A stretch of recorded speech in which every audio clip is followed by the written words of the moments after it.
As the great philosopher Sophie Ellis-Bextor once said, a pessimist is never disappointed. And for all those people who thought 2021 was going to be such a breakout year compared to 2020, well, we're here to tell you that, never mind. First episode of the year, we're back. 4020 not live. This will be our 7th year. 2014 we started Radio Yorkshire, so somehow we've got away with it for this long. As people have seen, Phil, Scotty's not well. That's why he's not here. We keep telling them this, and they don't listen. So, even worse news for him, the legend, is that, and we'll get Andrew Ferguson on to talk about this, the Rugby League historian down under. Phil's smiling because he knows what I'm going to say next. They've reclassified a load of international games, which A, is hilarious because it will bugger up the heritage numbers. So people have to change. If people have got tattoos, they're going to have to change them. But some other nationalities' games have been officially recognised because there weren't any other countries to play against, which is fair enough, I guess. But some, like the rest of the world in 1988, have not been because other countries existed at that point. So it was just a knock 'em out friendly. So unfortunately for Scoey, we recognise him as 50, but everyone else still 49. It's official now. He only has 49. But for those concerned about his welfare, we're in very, very regular contact with him. He's okay, frustrated, clearly can't get rid of the eye issue that he's got. He's having another operation in a couple of weeks' time, which he's going to try something just a little bit different. And it isn't stopping him ringing people up on a very regular basis to give them his opinion of everything that should or shouldn't be happening in the world. And we'll take it on the chin for everybody else until he's ready to come back. I think he's deleted my number. I think he's done a Sean Wayne on me. to throw back to a long time ago. We were both. You were on the call with Sean Wayne a couple of weeks ago, weren't you? We should have asked him that, actually. We should have said, you don't fancy giving Scully a ring? I mean, there's somebody who would love to be on your backroom staff. I noticed that clearly there's a lot of old games being shown at the moment, and clubs are doing everything they can to find content. But I think there's one on tonight, today being Friday, that leads a showing of that famous Premiership win at Castleford when a certain Mr. G. Schofield initially got sin-binned and then scored the winning try just as the hooter was going. And whilst the reaction of most people is one of absolute delirium in the Leeds team, the one person who looks completely nonplussed by the whole thing is a Mr. S. Wayne, who was playing at prop for Leeds that day. It must be something to do with a bet he had at Scoey about who would score the winning try. Maybe that's why they don't speak. I don't know. But I thought, I'm sure everyone's heard the stuff from Sean Wayne by now. Spoke very well. Lots of interesting things came out of it. The John Terry thing being the headline grabber. I think everyone will have plenty of thoughts on that. I'm not a big fan of John Terry from his things he's done on the pitch. Shall we put it like that? And I think anyone who watched the Anton Ferdinand documentary will, may have a similar view. But in terms of his experience and internationally and now as a coach, it's good to see people from different sports and their experiences brought in. I think the personality for a moment. Yeah, I think what we do know is that should he become involved in any way whatsoever in aiding the England squad, that should they actually win the World Cup at Old Trafford, there will be a 10-minute delay to the presentation while he changes into the kit. I mean, clearly that's going to happen. No, I think you're right. One of the things, again, we could have had a programme on it every week, and we made a conscious decision that there was really not a lot of point coming back unless there was something proper to talk about. If it's all going to be speculative, then we're all entitled to our opinion. That doesn't mean it makes a show. And I think the elephant in everybody's room at the moment is when. And there's a lot of people working very hard behind the scenes to make that when become a reality. It's looking increasingly likely that, subject to travel corridors now, not even vaccinations, that the World Cup should be okay. I mean, heaven forbid that we're not back to some more freedom of movement and people in grounds by October, November, then something seriously has gone wrong. So that looks like it's going to start. I think there's a feeling and appreciation that Super League will be the end of March. The debate now is how many rounds will be behind closed doors, and ideally they wanted 2. It might be a little bit more than that, while again, infection rates come down to a level. If schools aren't going back before the 10th of March, then it's unlikely you would think that crowds would be in grounds at the beginning of April. So I think we will get a season. It's just it might look a lot like it did in 2020 for a little bit longer than people wanted. I think there's still some speculation about Championship and League One. Again, at the moment, they're back in training, and there is at least some timetable dates there for when the Challenge Cup will restart, when league games will start. But it's a bit fluid at those semi-professional levels. There's a lot more of a consideration about coming off furlough as well, because that cost is not going to be recouped without fans in grounds. And I think the Women's Super League we heard this week, again, looks like the middle of April. That'll be classified as an elite sport, and training can start mid-March, and the competition hopefully the middle of April, because again, they're leading up to a World Cup. And there are some positive things on the horizon. And clearly England and staging a World Cup is right at the heart of that. But even listening to Sean and how bullish he was, even listening to Craig Richards about his plans for the women, it is all subject to getting people in the kind of training environment you want. And it's not just having a Zoom call and telling a guy what he might need to make him captain. It's physically working with them on the field, playing a game against the Exiles or whoever, and letting form pick his team, because at the moment he has no form line. It's all very easy to say, George Williams needs to be a bit more vociferous. Well, in the 11th of March, George is going to be playing, but nobody over here is. So I think just started to be a little bit more cautiously optimistic that we can build to the World Cup. And I think the other thing that is the other cloud on our horizon at the moment is what is going to happen with the next TV deal. And we've spoken ad nauseam about that. And again, the parameters are changing a little bit. There is no news. If there isn't any point really discussing what may or may not happen until we know what actually is happening. George Williams needs to be more vociferous on the field and not on social media. That's the message from Sean Wayne, I think. Okay. Maybe not officially the second bit, but certainly the first bit. Zach Hardacre's got some new hair, but I'm not sure that facilitated a programme. I've not really kept up to date with all the transfers and everything, because generally if they don't involve a team I'm interested in, I'm not really interested, and unless it's...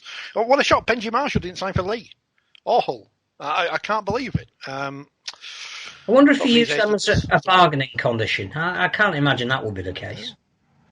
So that was a shame. But he's on the south, he said, where he's going to team up with everyone's favourite former England coach. No, not Steve McNamara, but Wayne Bennett.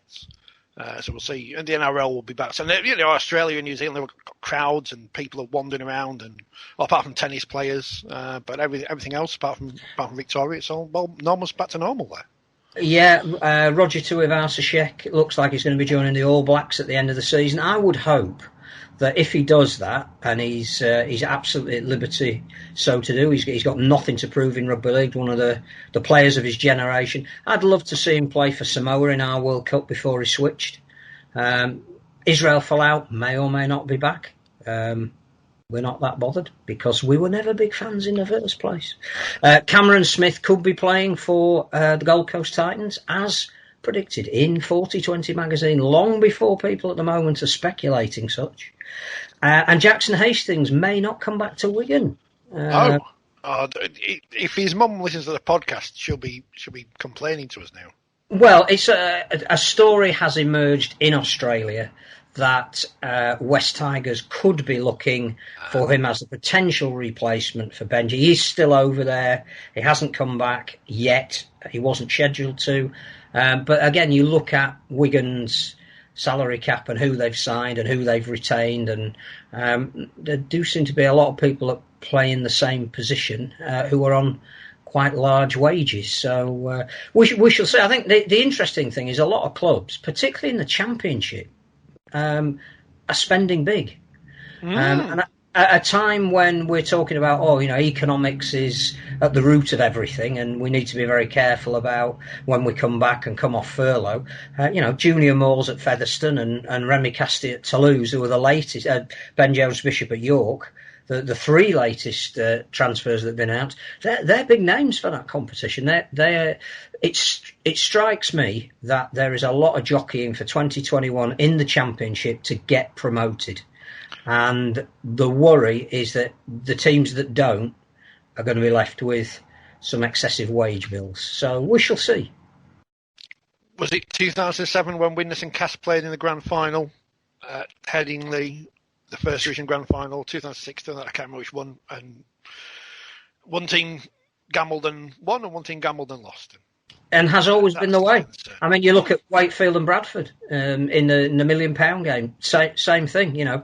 What would have happened if it had been the other way around? The likelihood is Wakefield would have gambled and lost. As it was part of the slide for where we now see Bradford hopefully rebuilding from. So yeah, boom and bust goes with promotion relegation. I'm just slightly concerned at the moment that the Championship looks fantastic for 2021 because there are about genuinely 6 teams, half the division, maybe 7, that will be going for it, but only one's going to get it. What's going to happen to the other 6? And what's going to happen to the team that drops out of Super League? It's good to see that Wakefield have left Huddersfield now and become York's feeder club as well, which is positive news. And York's new stadium, I think, is open almost. I think they've started knocking down Bootham Crescent now, so it better had be. So I saw the tributes to that online in recent weeks, which is good news. A new venue to go watch Rugby League in. I mean, I was hoping to go watch Wakefield versus Toronto there about a year ago, but that didn't happen for many and various reasons. Well, I think you go. You've also inadvertently hit on something else that is, again, why all of this is speculative and why you have to time your programmes around when there is something to say and rather than when there isn't. But what is going to happen with Catalan and Toulouse this year? That, again, until there is some kind of absolute decision on travel, whether it's for elite sports people. I mean, you've seen the farrago that the Australian Open tennis turned into. How can we have any sort of quarantine embargo on either of those teams if they're coming across on a regular basis or our teams are going there? So I think there are some really big, tough decisions to make. And to be honest, I don't envy any administrator at the moment. That was almost a seamless link. Did you see?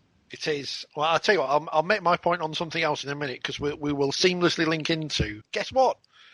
We've been speaking to, and here he is talking about Rugby League in 2021 and many and various other things. Ralph, thank you very much for your time. Obviously, a very busy man at the moment. First thing I'm asking everyone as we enter 2021 is, how are you? Listen, I am the ultimate rubber ball. I'm still bouncing, is the answer to that. Look, it's you're right to ask everybody you meet. I do too. It's incredibly challenging for everybody. I'm fine, yeah, no problems. We're here to talk about the news that came out earlier this week. Positive news, not just for Rugby League, but for sport in general in the country, that the Sport England have got a 10-year vision to, as they say, harness the power of sport and physical activity to transform lives and communities. At least I can still read after lockdown. Mm-hmm. But it's good news for everyone, Ralph, this. And how does Rugby League fit into this? Well, very well. We've been working with Sport England for a long time now, and I think we're fairly well integrated into them. We deliver lots of things that are important to them. Our social impact is where their agendas are going. There's no two ways about it, and they understand the power of sport in those in communities, and certainly in the levelling up agendas as well. So, Rugby League has repeatedly delivered for Sport England. They are a long-term partner of ours, and I think our influence and certainly our relationship with them continues to develop, and we're both moving in the same direction. For over this period, I thought the launch of the strategy was very good indeed, and from people that have been working with them and alongside it, we knew exactly where they were going with it, and very pleased to see it out there. Sport England clearly a part of, as you say, moving forward, but more importantly, they've backed the sport at such a difficult time. They're one of the parties that you've been to and sold this idea of what the community means to the game and how integral it is. Again, I would imagine that's why they're so keen to have a sport like Rugby League on board. They absolutely are, not just because of the communities that we work in, which clearly are really important to government. And in the end, even though Sport England is independent from government, there is a link there to some extent. You know, our sport is a big part of the levelling up agenda, and I think it's a sport also that lends itself to all elements of inclusion and diversity. It repeatedly proves that, and if you look at the kind of offers of our sport in playing the sport, you've got physical disability rugby league, learning disability rugby league, you've got sport accesses, lots of different diverse communities, and certainly one that, you know, lends itself to that levelling up agenda. So you can see why, you know, we work pretty well with Sport England and have done for a long time. It is part of the agenda participation as well, because I know obviously there was the interview done with the BBC where Thato Heath were quite rightly acknowledging how difficult it's been for them in this period of time. And clearly, again, this is all part of the same agenda that at some point we need to get people back to playing sport as much as watching sport. Is that behind it as well, do you think? Of course it is. Look, let's start with, first of all, you know, all the materials we use to stay connected with our communities, our stressed communities, you know, we ran through Sport England and they were very appreciative of what we're trying to do, trying to keep people connected. All that activities that took place from community clubs and professional clubs held those communities together, and that fabric is what we've got to try and continue to develop. We all know, all sports know that there will be a knock-on effect on bringing people back into sports. There will be a lag in that. One of the reasons why professional sport has a dispensation is so that sport can remain visible to communities. So, despite the fact that Thato Heath may not be not be open for business as we would like it, St Helens Rugby League Club is out there on television, hopefully delivering the right messages, which is an element of it as well, and making people aspire to be involved in sport. And it's very important that visibility remains. So as always, everything's interconnected, and the government certainly is very well aware of the importance of getting the nation back to sport, and we're a key part in that. And you've also been very successful in lobbying government for funding at this time, been to the table twice. There may even be a third need to go there. What sort of response have you had, and how far up the leadership food chain within the government is Rugby League valued and regarded? It's valued really well. I don't think we've ever been as strong. We haven't, certainly not. I've been involved in the sport all my life. You know, we've never had this kind of influence. You know, I was speaking on behalf of the sports sector on several occasions, and that was because of the work we do internally with other sports. So I think we're recognised amongst our peers, and certainly, you know, if they're willing, they're more than happy for that to happen. You would assume we've developed a good deal of respect there as well. And in the first instance, remember, we were a league leader. We were the only sport that went into government, lobbied really hard, very, very intensively over a 6-week period, and won some security that no other sports had. And since then, the government I've certainly got access to government ministers on a regular basis, and government have rolled us out as exemplar in many areas as well. So, I think we're not in a bad place. We're not in a bad place. I mean, it's a year to the day, amazingly, since the first case was recognised in this country, and you would have got, I would imagine, no more than a couple of weeks' notice of the way the land was beginning to lie.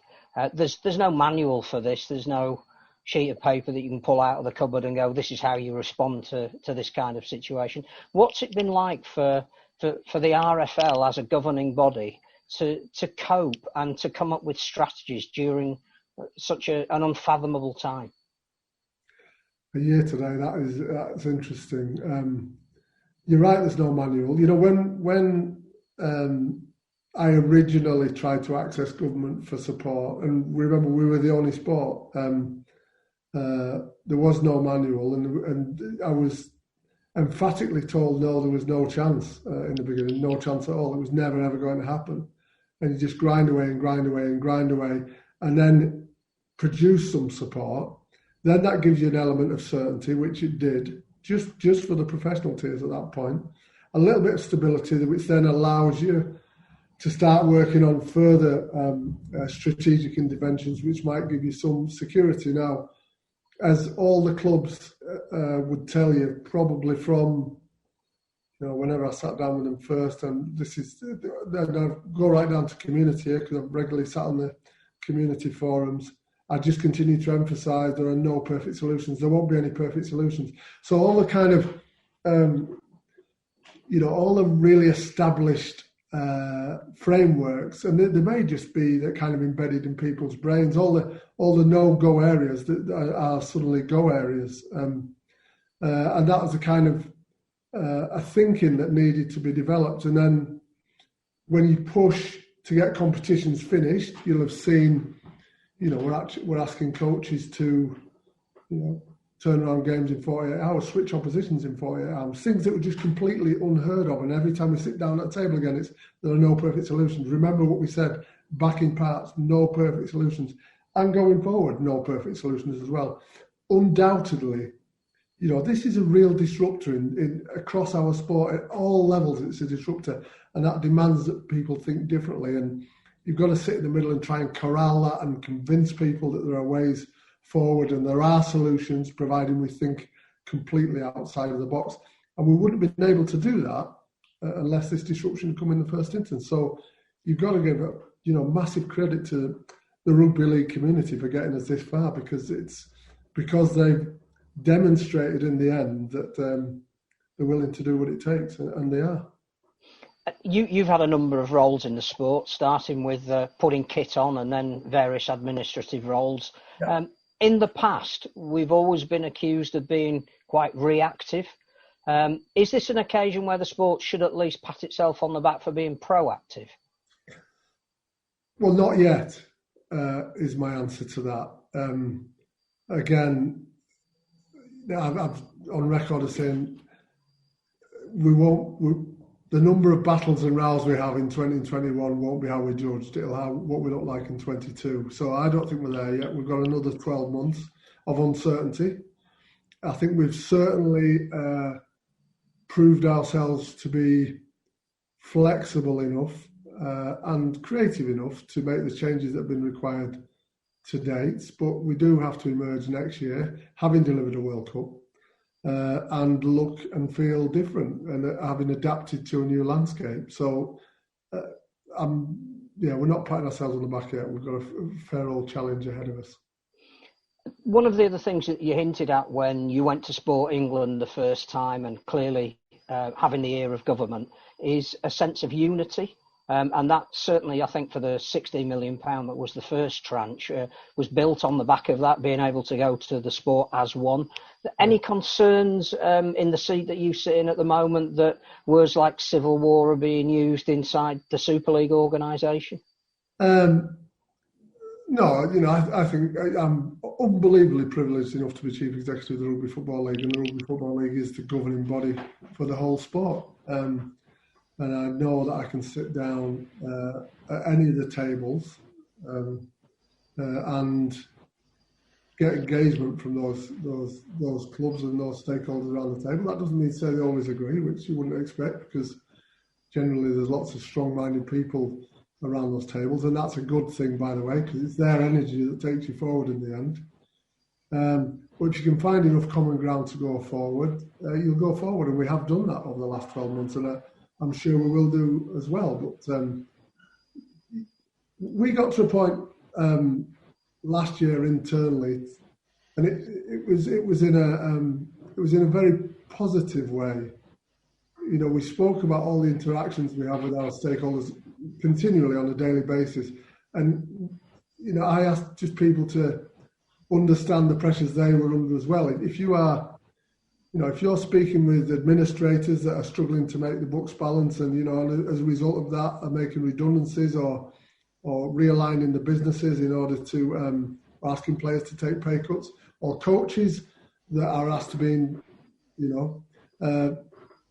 turn around 48 hours to different oppositions, but still want to keep the job, but still want to win games, but are having to play with a limited amount of players against an opposition that they weren't expecting, then there will be some stresses and strains, and you have to acknowledge that. So some of the headlines which you refer to probably reflect some of those stresses, and people are under stress in general. They're under stress, and rugby league's no different to anywhere else.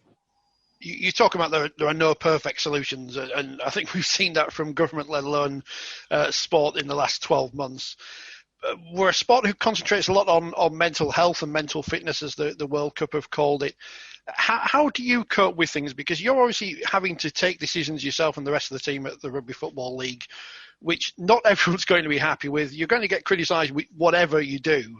How do you and your team there cope with that kind of criticism?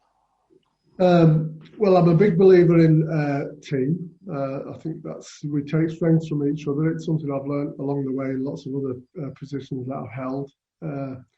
I think you have an ability to absorb criticism externally, providing you know that internally people have got your back covered, and you can turn around and counsel internally, and then hopefully that prepares you for external.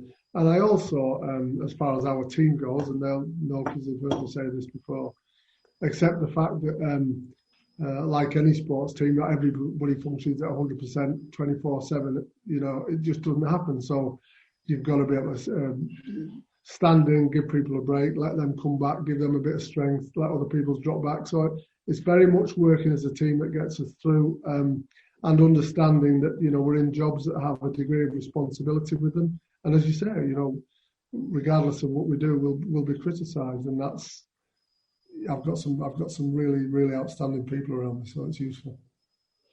A lot of the statements you made when the government money started to come in, and it will apply as well to this Sport England project and working collaboratively, was all about the need for change, and that if this period was going to yield anything in a time of such duress for so many people, it was going to be that perhaps the sport would begin to look a little bit different when it came out of it.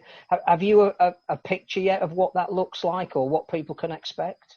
I've certainly got plenty of ideas, but I think we've got a lot more internal discussion to go through. I do think, again, it comes back to what we look like in 2022. I do think we'll look different in the future.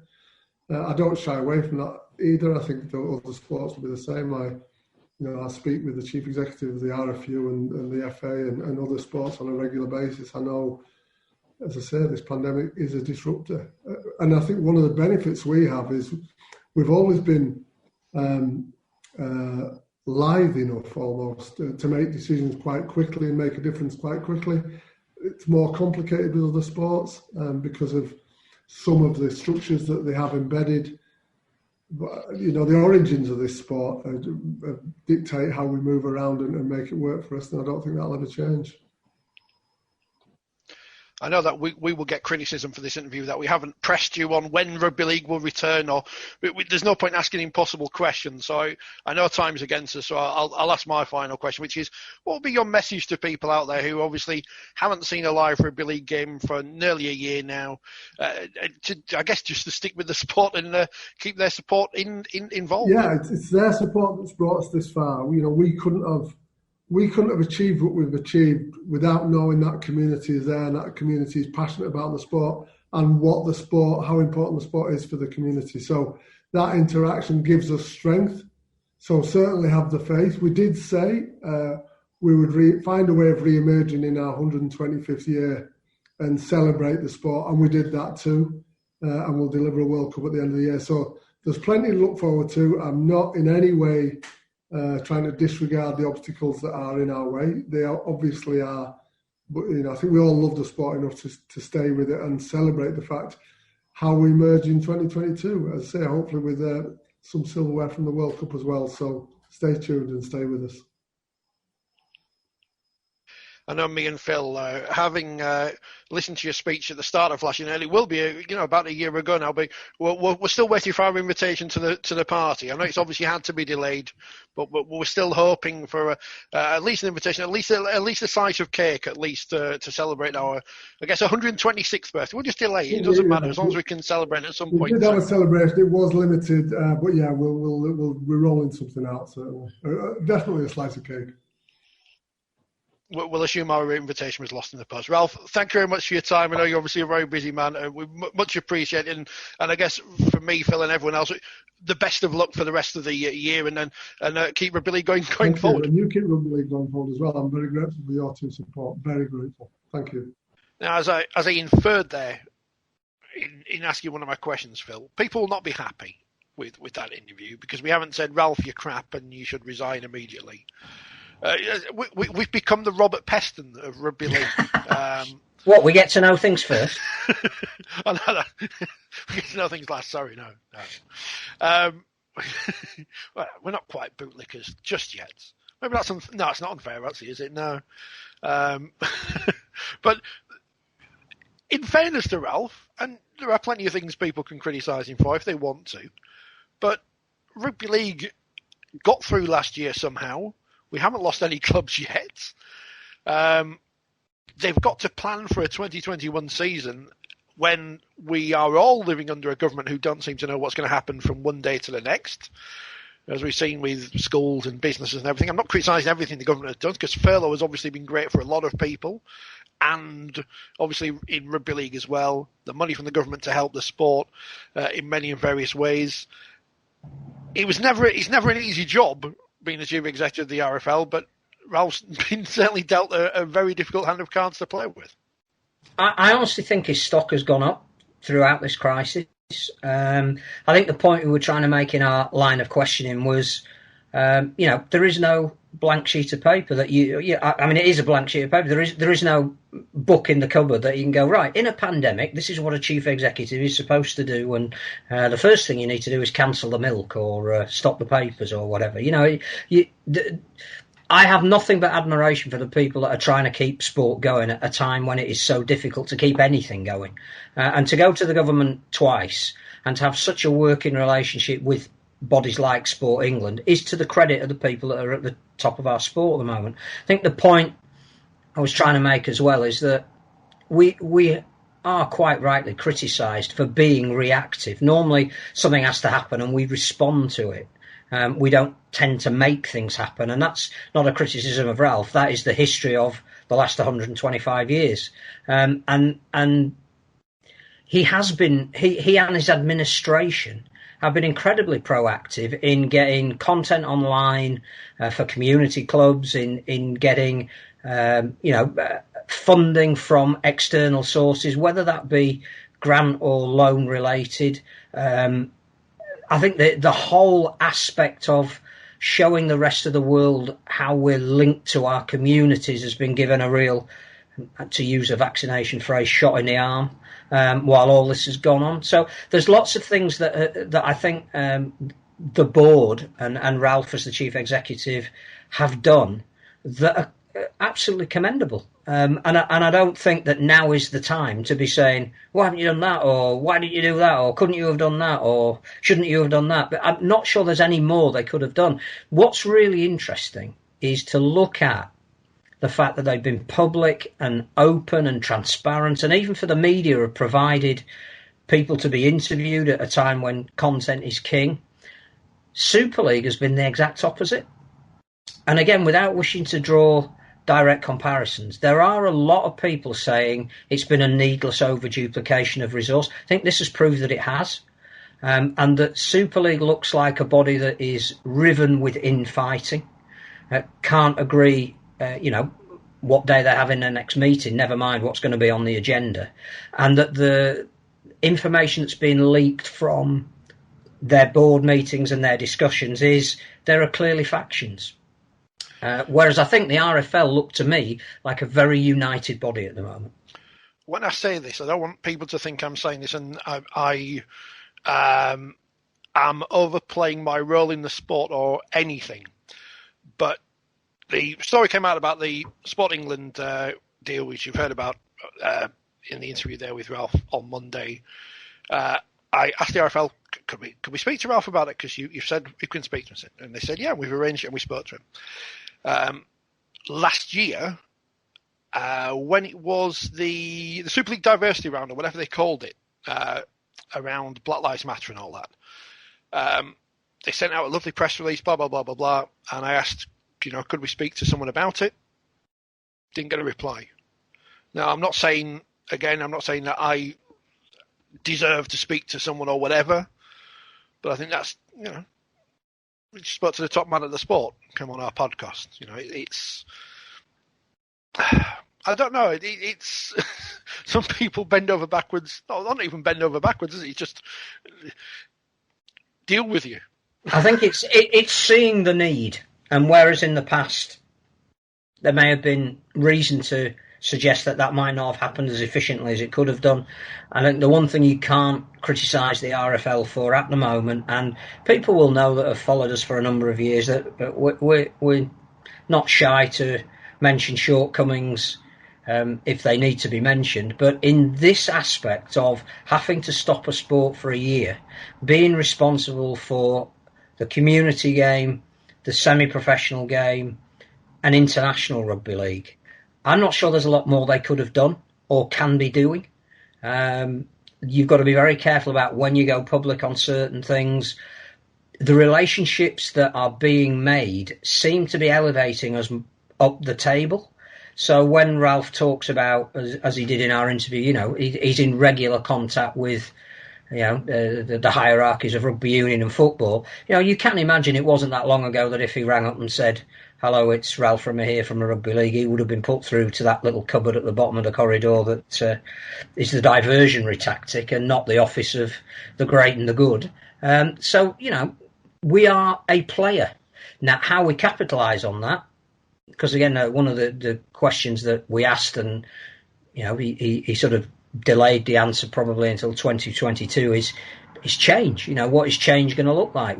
How do you also capitalise on the fact that if you do have a seat at a more elevated table, what can you bring to that table? What can you take from that table? Instead of being underneath it and feeding off the crumbs, can we actually have a main course at the moment? And what do we need to do to get that? And I think there's a very interesting debate that is going on in the background about television and television monies.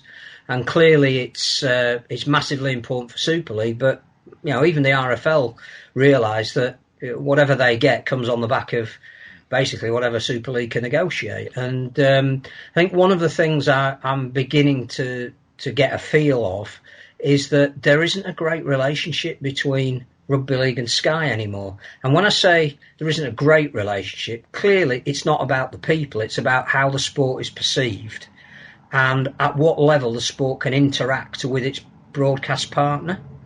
And it would appear that the deal that is going to be done, whatever that is and at whatever financial level, is going to be a short-term deal. And the phrase being used is, while the sport proves itself. We've been in bed with Sky for nearly 30 years. I don't know what more we need to prove. Is there a position we haven't done with them yet? But the truth is that I think that's more about relationships.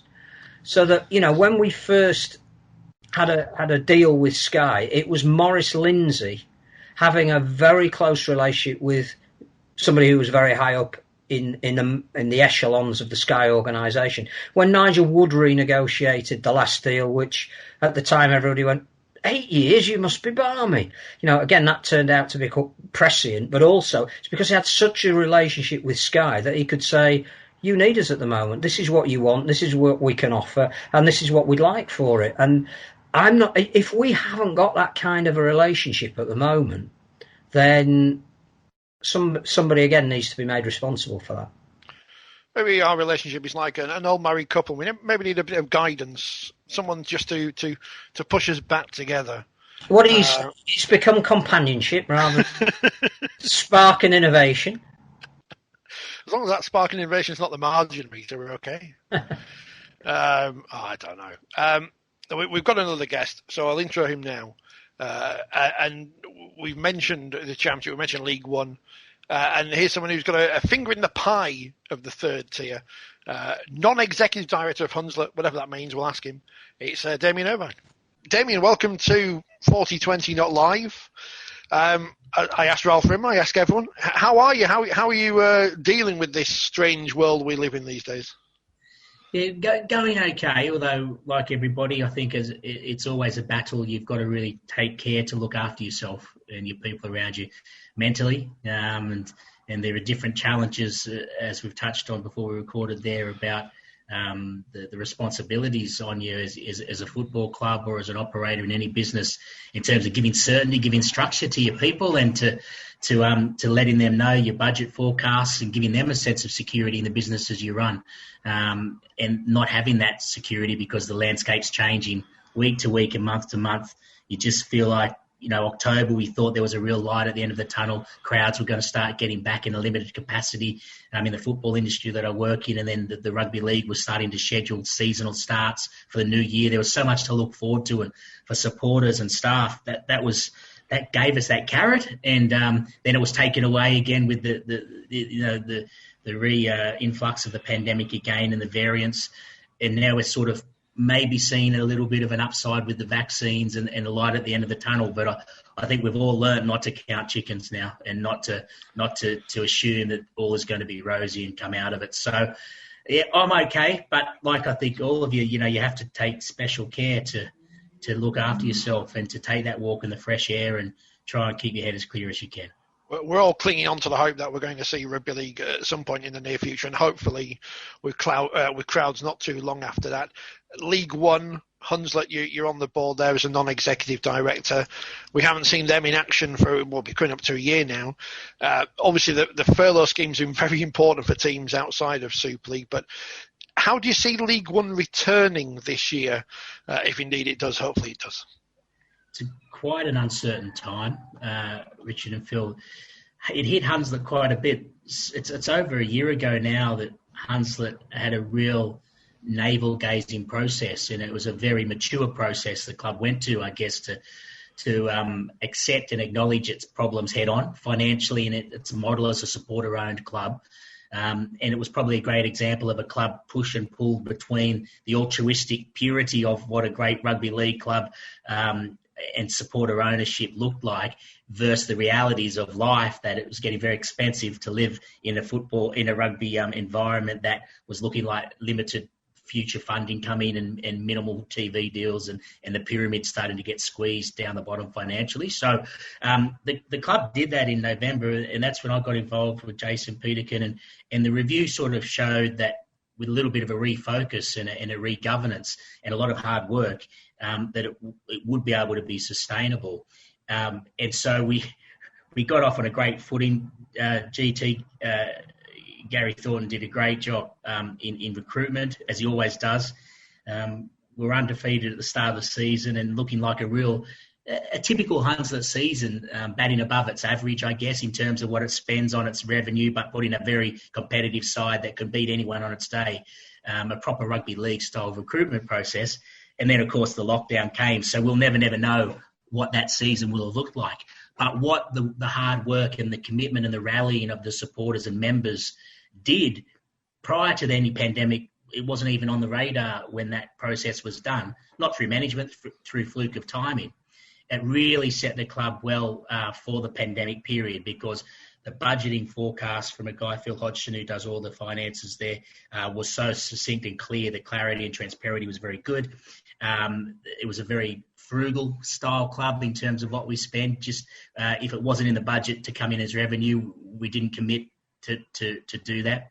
The board is very diverse. It's brought new people in, and they're very disciplined because it's a rugby league board, and rugby league heads get very excited when there's a chance of this halfback's come on the market, or maybe this, and that's been very well managed by Ken Sykes, the chairman, and Neil and everyone on the board to say, hey, we understand that, and we understand GT would maybe like to do this.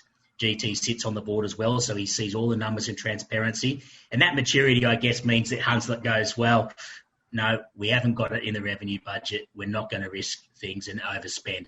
So that stood the club very well during the pandemic.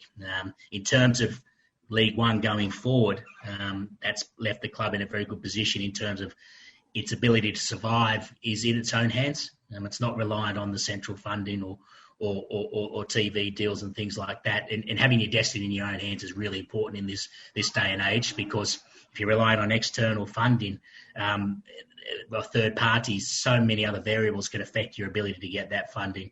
But the League One landscape, it's concerning. I think I know there is a feeling around a lot of clubs that the RFL in their actions in the last 4 to 6 months haven't necessarily shown a great deal of a priority or care in the club's view at League One around League One, which leaves clubs just wondering where the future lies for that grade of competition. It's a little bit of uncertainty and a bit of worry around that.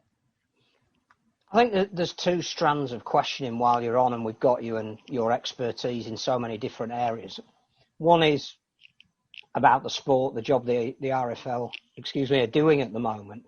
The other is Hunslet specific.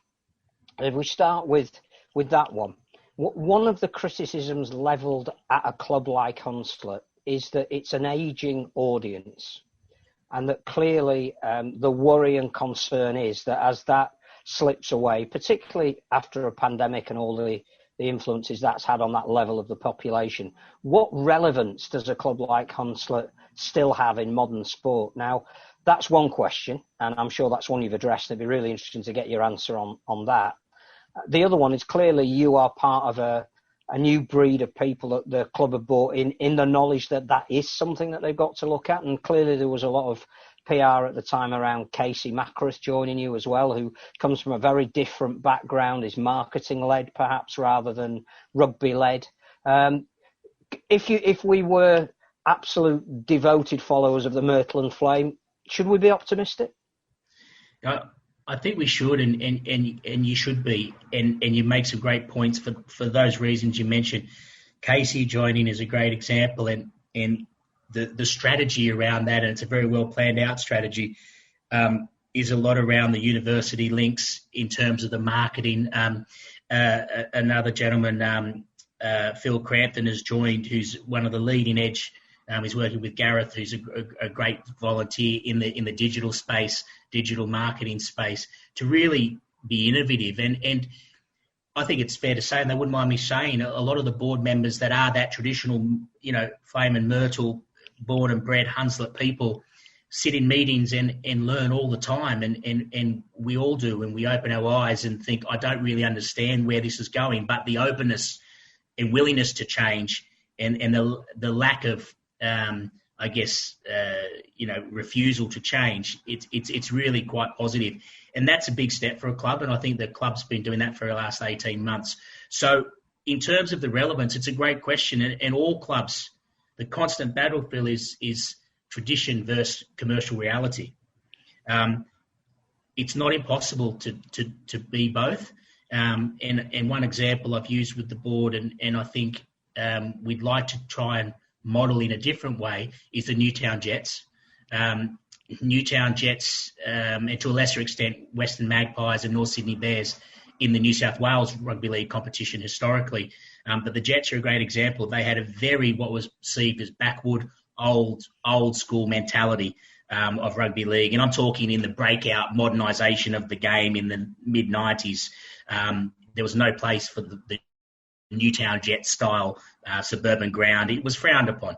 But things go full circle in terms of inner city dwellers and the youth and what they like to do and what they like to see. And Newtown's a really cool club, mate, now, and it's very one of the most traditional clubs.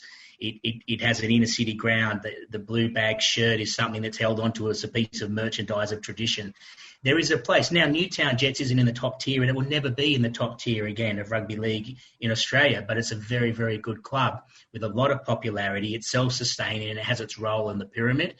And I think that's the key to answer your question for clubs like Hunslet and all those traditional clubs, to solve the big debate around flat cappers versus the expansionists that we've heard umpteen times in the last couple of years. And every time there's a Toronto or an Ottawa issue, the same argument will come up, and it will forever and a day.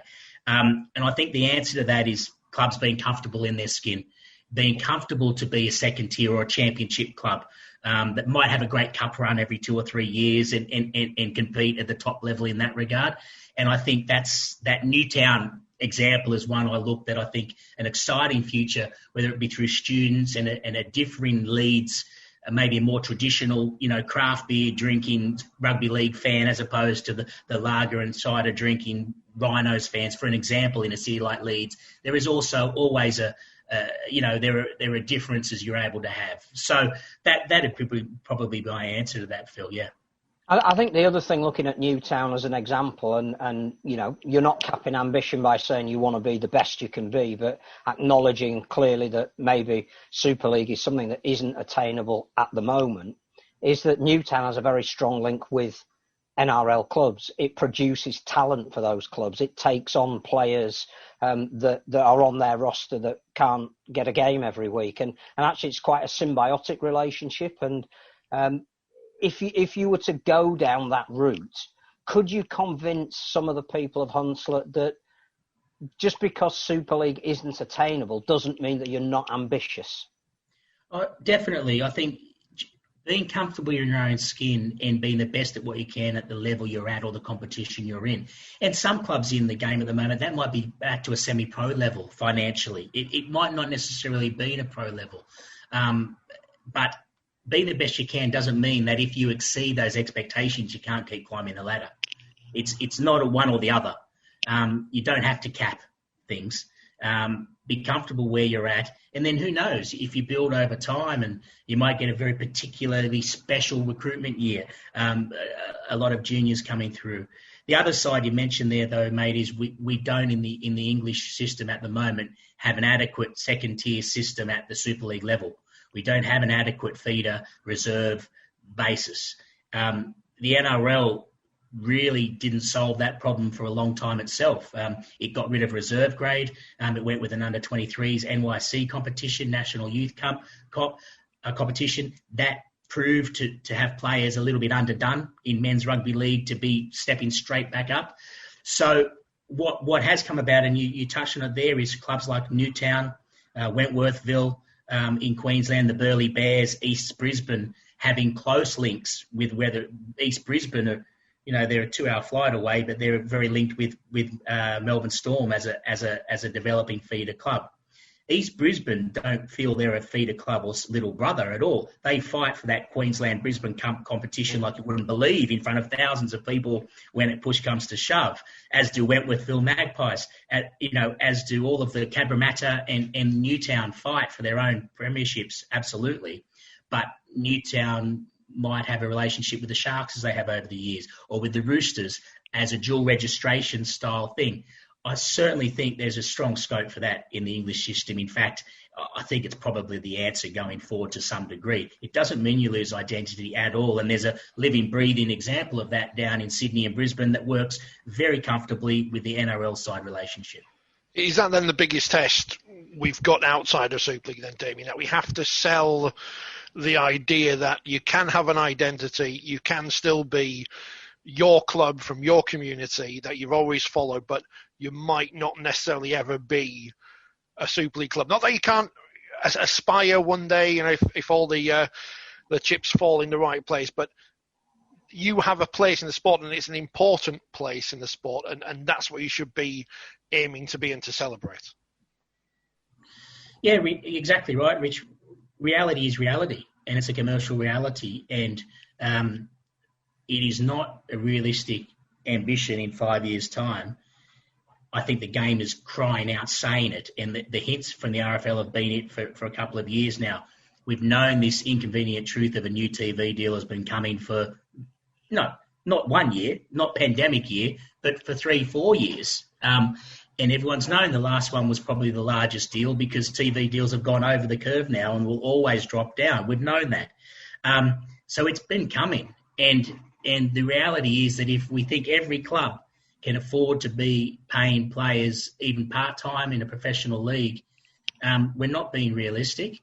And the option is, and the option in Australia certainly was for some clubs to decide to be part of something as a half or not there at all. And that was forced from the game in the NRL in 1999 through their criteria. And they came to clubs and said, we're going to list you all based on these ROIs and these criterion. And if you're in the bottom couple, you're going to be outed. You're gone. South Sydney, the best example of what happened there. All they said, or your option is find yourself a marriage and you're guaranteed to be a half of something. And obviously the Tigers and the Magpies did that with West Tigers. Northern Bears and Manly tried it. They failed, but St George Illawarra certainly worked. If you're a St George person, I don't know if it did so much for Illawarra, but that was their choice. They were saying you can be part of it or maybe you won't be. I don't think it's that extreme over here, but I think clubs have to, because for one, I don't think the merger culture really is a bridge too far, I believe, for clubs over here. The beauty of the English system, the passionate tribalism of villages and towns is such that I don't see it working. It was quite okay for a North Sydney Bear guy who goes to the beach every week in Manly to sort of merge up there. They'd say they hate them, but really it was fine. I think that's quite a different version if you're talking someone from Featherston going into Wakefield or vice versa. So I don't think the merging is an option, but being comfortable with where you're at in your skin and saying, look, maybe we're going to be, maybe we need to look at this as being our level. That's certainly going to be real in the future. You mentioned clearly that obviously finance is a major issue. In the short term, how important is it for a club like Hunslet to try and get out of League One? We can talk about the merits of League One and what it brings, but is your short-term aim to be in the Championship and establish yourself, a bit like Batley, who again have no pretensions at the moment to be anything other than the best they can be, and even if that label is the best part-time club in the whole of the sport, do you need to get out of League One? Do you think that there is a cloud looming over it that when finance is reduced, the option for League One clubs will be you either go to the community game or you virtually become an amateur-based club? I honestly don't think, Phil, that there is an immediate push. I'd be very shocked if the RFL came out and said in the next 18 months, we're getting rid of League One, fend for yourselves. I would hope not. I think certainly there needs to be a holding, a move-in year or two to allow clubs to consider this. And I'm very frustrated, and I'm not the only one, that these sort of things haven't been tabled previously. There's been a lot of sounds from the start of the pandemic, even before with the lessening of central funding under TV deals coming up. A lot of sounds and a lot of tough talk from my fellow guest on the show today and the executive around we have to make hard decisions, so be prepared. It's not all going to be rosy. And to me, that is the job of a governing body. You have to make the tough calls. In fact, the RFL's probably been too kind over the years to clubs that haven't been self-sustainable for whatever reason or have blown it, and they've probably bailed people out when perhaps letting them die on the vine might well have solved some of the problems we have now. If you're repeatedly falling over and if you repeatedly get it wrong and keep being resuscitated, at some stage that enabling has to fall on the governing body, I believe, for keep bringing them back when you're sitting down here now going, we've got a little bit too many clubs for our central funding. So on that basis, I think I welcome the sounds of we have to make some hard calls. That doesn't mean that should be done in any way possible, and that has to be done with principle. It has to be done with planning and strategy. So we've had 12 months now of sitting on our hands, really, of saying we're going to make tough calls. But there's been no forecasting of that. There's been no projection, working parties saying we're coming up with 3 options here of what the game will look like in 2022. And what has to happen is, like the criteria in Australia in 99, there needs a clear set of guidelines of where the game is going to be. Not might be, it will be here in 2023. This will be our structure. Whether that's a Super League and one massive second tier, or whether it's a semi-pro league, amateurs, the Super League, I don't know. But put that out there and say, in order to participate, this is what will be required of you over the next 2 years to be at that point, and then we'll make the judgment. That to me is sound, and that to me is good planning and letting clubs sink or swim. I think if anything came out now and said, by the way, in 6 months' time, this is what's happening, I think that would be unfair. I would fear very much for a lot of clubs in that, and then rightly so, they would be quite frustrated, and I don't think that's the right way to go. In terms of the other aspect that we've been talking to Ralph about, clearly Sport England and its project at the moment has embraced Rugby League and vice versa. Community is vitally important for a club like Hunslet, and you've had your traditional community decimated through no fault of your own. It's just a change in demographic, and you quite rightly use the analogies of Newtown and South Sydney that suddenly became cosmopolitan areas and desirable locations to live in. I mean, obviously, I'm old enough, sadly, to remember what Hunslet used to be like. Not sadly, it was a great place. I'm just sad that I'm old enough to remember it. Highly densely populated area, schools on every street corner, working men's clubs, every pub had a rugby league team, generational attachment to the sport. So, wherever you were educated, that became your team. You went and supported. All of that's gone through no fault of your own. Hunslet is a junction on the M1 at the moment, and some light industrial units, and a very changed population that lives within it that isn't a natural bedfellow with the sport. What can you do, and what processes have you got in place to re-engage with whatever that South Leeds community now is? Yeah, it's a good point. There are a couple of very good amateur clubs also in the region where I think the club is certainly looking at closer ties with those. Gary brought some of those amateur players into the squad last year with great success. So creating that pathway where there is a professional pathway for the best of the local A graders to come through really does create those roots. It means that the local butcher who knows him and was supporting the amateur club will get involved in the larger club up the leagues to do that. But I also think it's more of a macro sort of argument where most clubs, and across football and rugby, the way of watching and loving your club in terms of living within 10 blocks, walking up every Saturday or Sunday and going through that routine is vastly changed now. So most people will drive or take public transport for 20 minutes, half an hour to a game. So I guess that brings the pool out a little wider, Phil, to what the club can attract. And certainly with Casey Salt, with the student population. And as an alternative, and we must start to look at creating an alternative matchday experience to Henley, which is magnificent, but we're different. And for a lot of other reasons. I think if you take a wiggly 6-year-old, 9-year-old kid, who might not be able to sit down for the full 80 minutes in a stadium situation, but you have a stadium which may be a little bit more free of movement, a little bit like what a non-league football club offers as opposed to an Emirates seating situation, then that's an alternative. And I think that's where the club is looking to do. And there's a lot of hard work to be done. It won't happen. It doesn't just happen.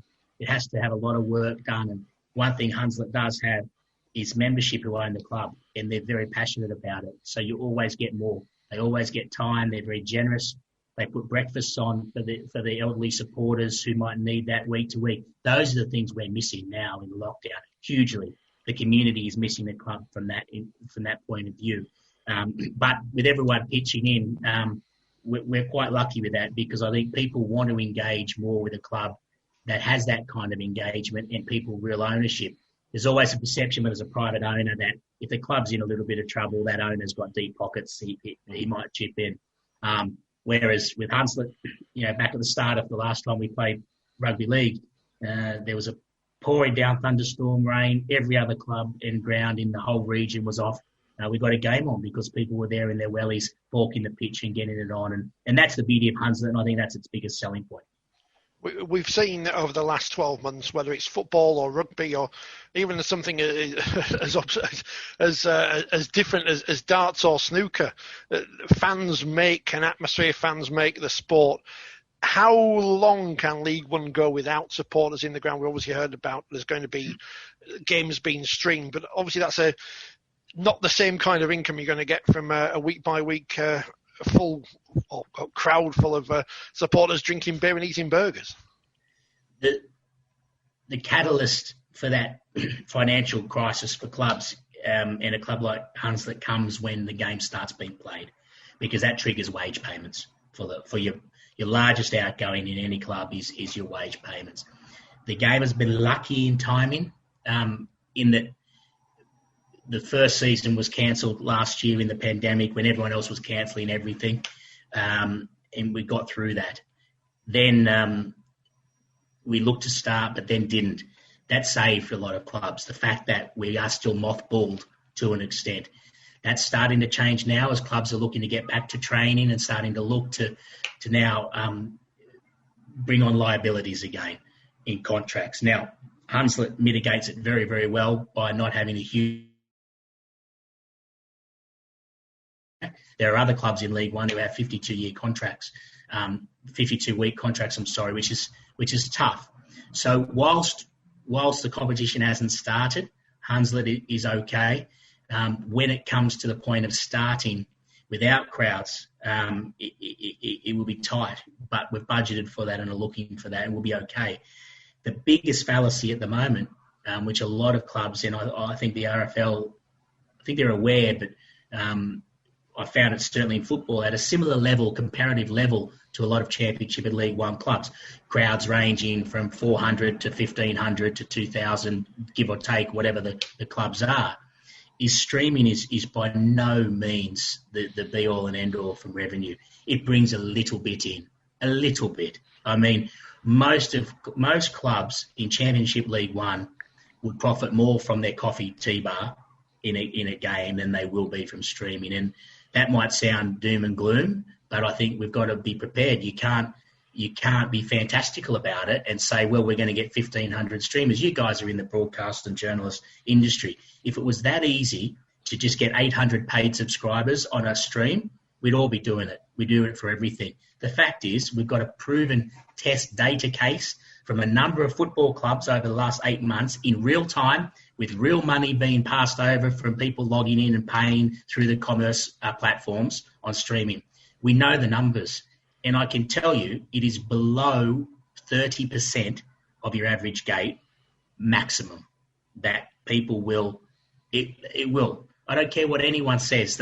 They can say, well, no, but we're different. We haven't played for 12 months and all that. That's all true. And you might get a good game here and there, but streaming is by no means the answer. And if you're a club budgeting any sort of streaming in your modelling, saying we'll be okay because that'll come in, I'd question that and I'd say do your numbers again and take out the streaming, because anything streaming is a pure bonus. That's all.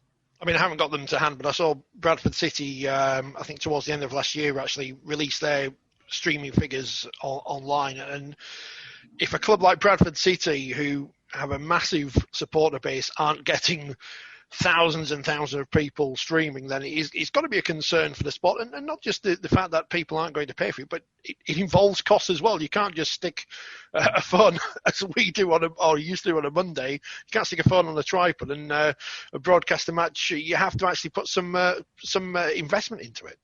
It's the main facts. People forget the facts and look at it, Richard. If a League Two club had 1,500 season ticket holders, for example, a championship club, 1,500 season ticket holders,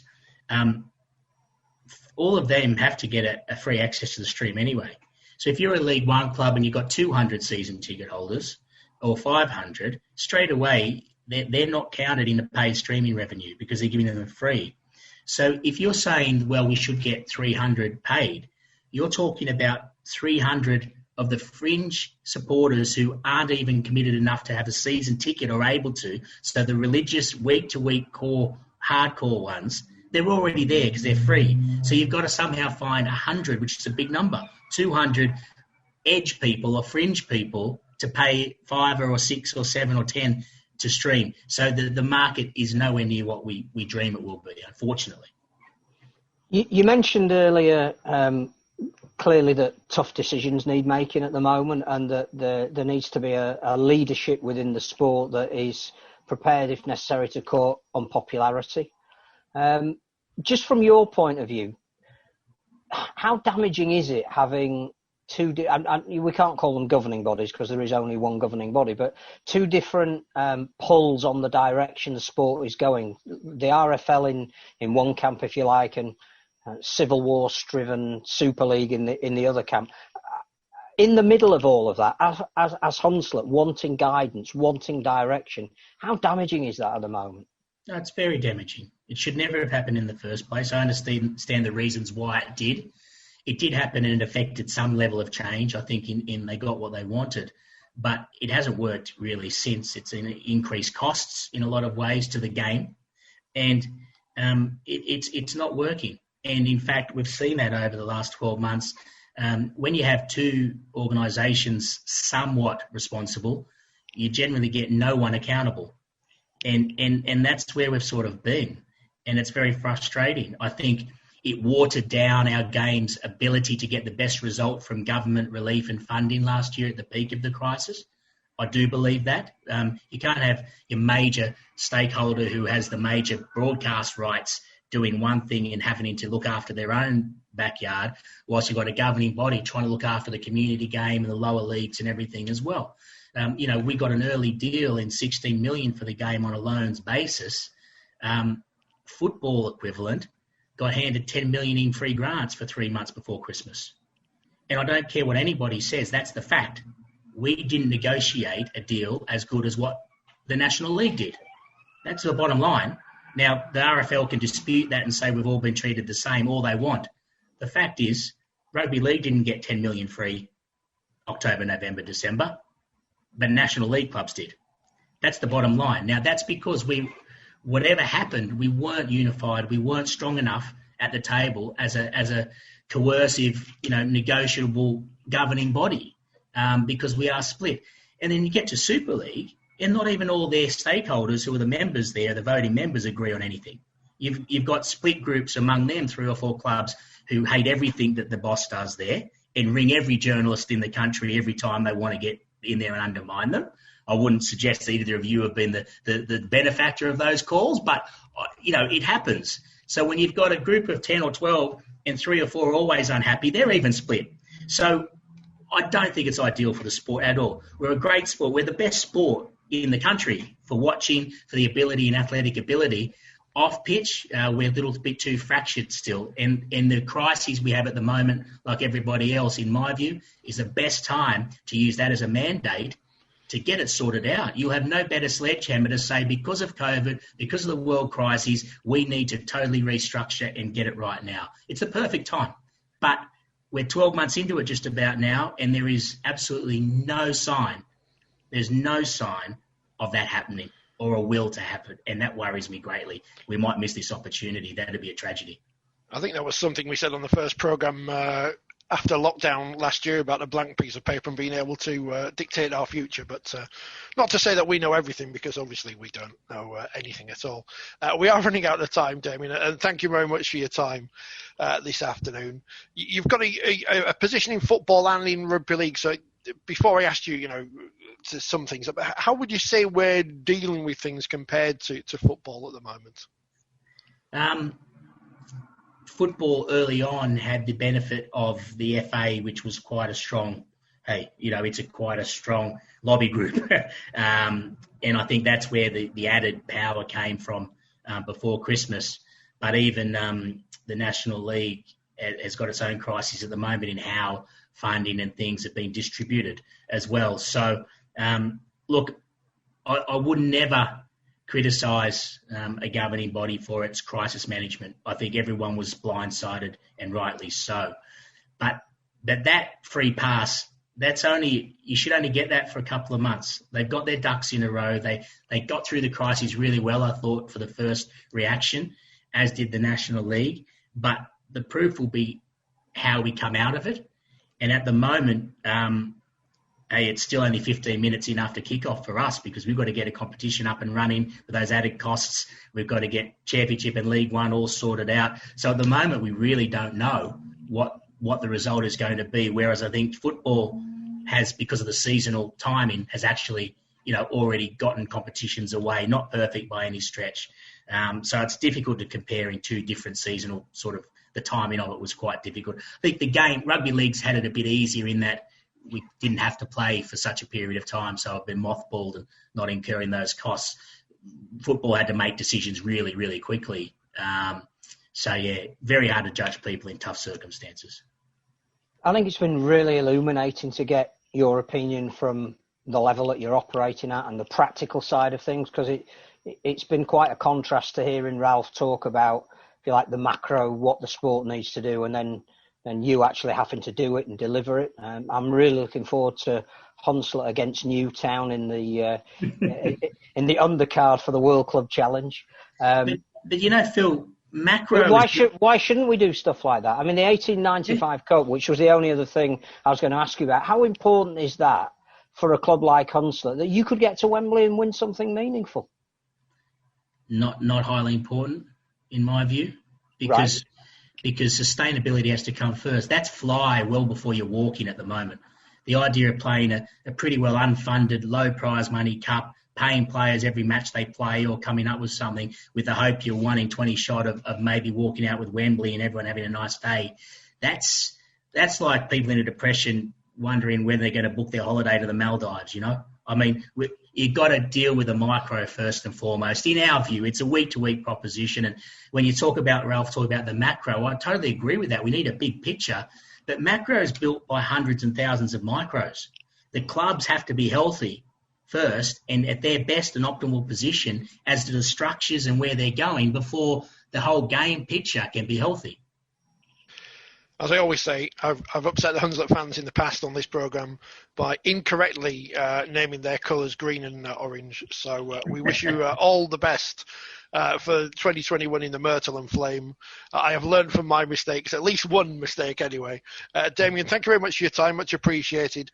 You've given us plenty to think about, and I'm sure the viewers and the listeners as well.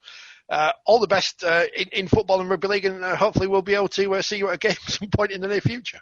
Look forward to having a rugby league back on the pitch, and thanks for your time and all the effort you're doing, guys. As we finish this programme, Phil, because we have to eventually. Well, first of all, it's been lovely to see you. Oh, well, yeah, I mean, it's been a while, hasn't it? I know we haven't done this for a month. And I did put that video out with all the new kits on, which got plenty of discussion. So basically all you need to do on the internet is make videos of lists. So I'll just do more of those. Nice. Although people saying if I thought the Saints kit was dull, then it must be a good one. Fair enough. That's the one highlight of the year so far. I've forgotten about this. You saw, social media, cesspool that it is. There was some, I think he's an ex-player now, made reference to, or had a go at teachers who were about to go back into schools, which as we know are vectors, whatever that means. They're full of kids running around, and you know what kids are like. Mm-hmm. You can understand why teachers would be not too happy or concerned about their safety and the safety of the kids as well. I made a joke about how, teachers, they only work 8 hours a day, they get 700 holidays, blah, blah, blah, blah, blah. Well, I say made a joke. That's what the person who did that claimed afterwards, because obviously I'm too thick to realise that. And I think I made a comment about it. Some other ex-players joined in. Unfortunately, I didn't see them call me a wet flannel because I'd already muted them. So if you do want to amuse yourself on social media, just mute people who are, I don't want to say idiots because that's probably unkind to people. But, just mute people. Then they can have a go at you and you don't find out until someone rings you and tells you. So that's quite good. So, excellent. Well, that's a good tip there. Yeah, it's always good to be on the right side of the ledger, I think, with these things. And I thought you meant the right side of the legend then. We're going back to our discussion about Mr. S. Was he thinks Wakefield are going to get relegated. Well, again, he knows how to win friends and influence people. I wonder if he'd have said that last year. No, I think he had a vested interest not to, but let's not go there either. I'm only joking. We're all only joking. Someone asked me to do to predict the Super League table, and for the life of me, I can't remember who I've put top now. But it's impossible. You're always going to upset people, and we don't know what's going to happen. We've no idea what's going to happen in the next 2 months, which is why I'm glad that there's no point people asking Ralph when's Rugby League going to come back because no one knows. The one thing I am pleased about is that Super League didn't decide to cram 27 or 29 rounds into a shorter season. At least they have had the sense to say, look, we'll lose a couple of rounds rather than a couple of more midweek games. So let's hope that even if there is a slight further delay, that still happens. Let me throw this in then, because you mentioned it earlier with the bun fight to get into the Super League next year. Do you think there's any chance if the season is reduced further and the fixture list is obviously very uneven, and I don't think we'll see Magic Weekend. I think that's beyond what's going to happen at the minute. Do you think they'll try and stop relegation again? I think we had a podcast towards the end of last year, and I floated the idea that in terms of economics, if nothing else, the Super League clubs need some time to regrow, to get crowds back, to get income in. And the only way you can do that in the short term is to postpone relegation. Now, how many teams you have in Super League going forward is another matter. I think that there is a case for saying that because of exceptional circumstances, we could have 13 teams in 2022 in Super League. If it meant that it was protecting the economics of the teams that are currently there and giving that avenue for promotion for those that are aspiring, maybe even 14. And if that was allied to a television deal where everybody could survive going forward with the certainty of knowing what their budgets would be for, let's say, a 3-year period, you might have to do it. 14 teams, and the 2 that come up don't get any money from Sky. That's what the other clubs are voting for. Well, hopefully by then the clubs won't be voting, because we may have changed the constitution to something a little bit more equitable. Can I apply to become one of the directors of the Rugby Football League? Can I do that? The other issue is, for all our good friends in Canada, is Brian McDermott has hinted that Toronto is on hold. If you were to have 14 teams in 2021, 2022, and throughout the rest of this year, they do get some backing on board that appears more to the liking of those that are making a decision. Do you hold a slot open for them and your 14th team is Toronto? I don't know. There's going to be brickbats thrown at the screen by certain people. I have bought the website peopleareidiots.co.uk. Now, I don't know what I'm going to do with it yet. Maybe I could buy Toronto, the name, for £1 or something, like Uncle Ken did with Chelsea back in the day, and just sell some merchandise, really, not actually do anything with them. Post portraits of all the people you've muted. I could do, yeah, but that's like Piers Morgan, and there's a lot of people off the telly who there's no reason why I don't like them, but I don't like them. I'm not going to name them, but I could do that. I'll just point it to my own Twitter, because I am an idiot as well. Is there anything else that's going on in the world of rugby league that we haven't mentioned? The only other thing to mention is Rob Burrows' book. Yes. Now, not only is it fantastic that Rob is writing his autobiography, it's astonishing that a publishing company, in this case Pan Macmillan, are paid a 6-figure advance fee. That has never happened for anybody connected with rugby league. I think that shows not only how important Rob is to the nation at the moment. I think it's fantastic that the backstory, which we know because we're rugby league followers, everybody else will know. But if the pre-orders are anything to go by, this is going to be the most successful rugby league book ever. And again, what a magnificent title for a book. Too Many Reasons to Live. So looking forward to August when that comes out. And he got his MBE, which I don't think we were here for. I can't remember now. It seems so long ago, before Christmas.